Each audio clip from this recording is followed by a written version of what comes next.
So may freebie ngayon si Pure Foods at same price pa rin kung ano yung aming tinda, yung aming presyo, yun pa rin. Pero may freebies. So yun isang maganda dito sa Pure Foods. Paminsan-minsan may mga promo sila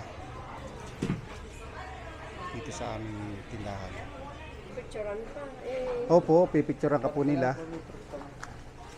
Tsaka ano pa po ma'am? wala na yun lang. Dalawang 188. 188 times 2. Tsaka 195 pa rin. 571. Okay. Bawat, hindi ba pwedeng tatlo para tigigis? Alin po? Ang ganito. Tatlo. Yung Tatlo nga oh, tatlo. Una naman ay. Oh. Tatlo eh. Oh, may model pa. Diyan na lang po. Ay, hindi supot mo lang Opo. kung 571 po. Kaya pinagay mo rin sa supot. Nakakahari sa aking bibig. Dalawang 188 tsaka isang 195. 571. Sa inyo, boss? Well, pwede nga daw kung supot lang. Ay, okay. Nakakahari din. Oo.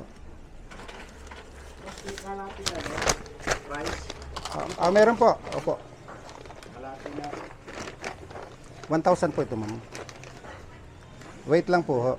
429. 429 supli. Ayan, talagang. Ben naman. Oh. Thank you po. Thank you po. Oo. 188 isang kilo. Ay baka maubos. Ay siya na. Ay siya ka na. Yan muna yan. Maya. Kanino yung 188? Sukli. Dito po kayo ate. Thank you po. Sa inyo, nini? Oh, pipicturan. Ah,